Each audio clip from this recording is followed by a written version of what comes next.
मिट्टी की हांडी के बाद अगर कोई चीज है तो हमारे यहां एक मेटल बनता है जिसको आप लोग कहते हैं एलॉय है, कांसा।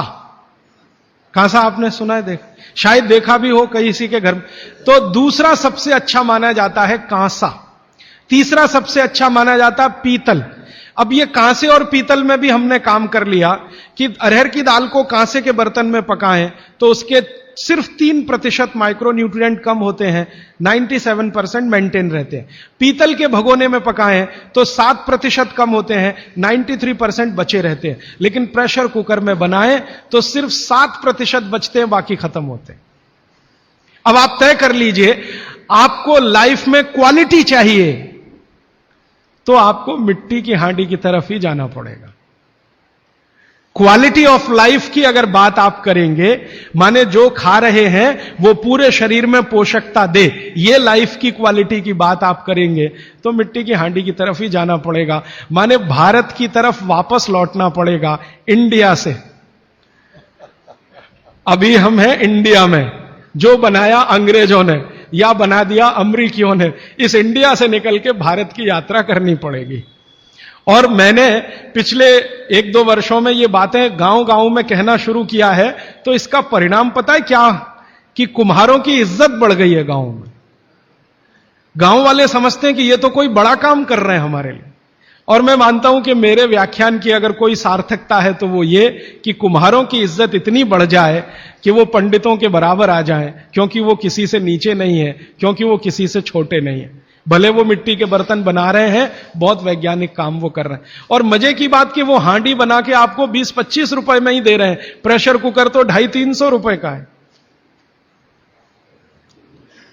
और सबसे मजे की बात कि ये हांडी जब खत्म होगी, माने इसकी लाइफ पूरी हो जाएगी, तो ये हांडी फिर मिट्टी में मिल जाएगी और फिर वही मिट्टी से हांडी बन जाएगी। दुनिया में ऐसी कोई वस्तु नहीं है। प्रेशर कुकर के बारे में तो नहीं कह सकते आप, बायोडिग्रेडेबल है।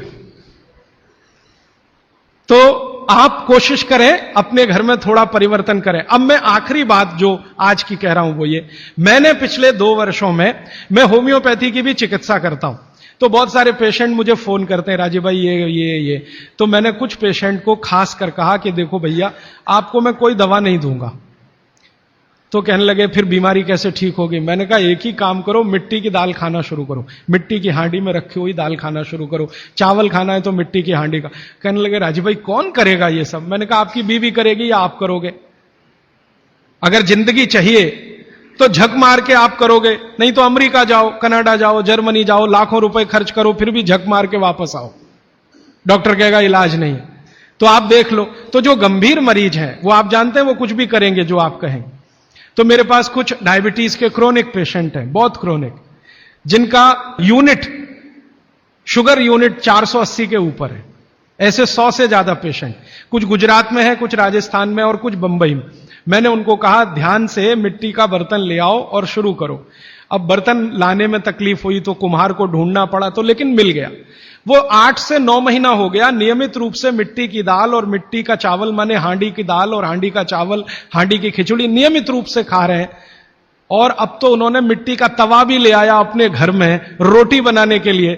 बाजरे की रोटी बहुत अच्छी बनती है इस मिट्टी के तवे पे, तो रोटी भी उसी की खा रहे हैं। 8 महीने के बाद सबका शुगर टेस्ट किया है तो 480 यूनिट वाला अभी 180 यूनिट पे है, बिना किसी मेडिसिन के, बिना किसी इंजेक्शन के, बिना किसी टॉनिक के। और होम्योपैथी की कोई दवा नहीं दी मैंने उनको। कुछ लोगों को ज्यादा परेशान थे, दवा भी दो, उनको प्लेसिबो दे दिया। प्लेसिबो समझते हैं? खाली गोली, दवा नहीं डाली। तो पेशेंट को लग रहा है कि मैं दवा खा रहा हूं, दवा खा के अच्छा हो रहा हूं। मुझे मालूम है कि वो कोई दवा नहीं है, वो प्लेसिबो है, वो अच्छा हो रहा है उस मिट्टी की दाल खा के, मिट्टी का चावल खा के, मिट्टी की खिचड़ी खा के। रिजल्ट ये है। तब मैंने मान लिया कि बाघभट्ट सच में महान आदमी थे। वो एक सूत्र लिख गए कि आप ऐसा भोजन मत करो जिसमें सूर्य का प्रकाश ना जाए, पवन का स्पर्श ना हो। तो वो आपके लिए अमृत तत्व है, भोजन नहीं है, वो अमृत जैसा है।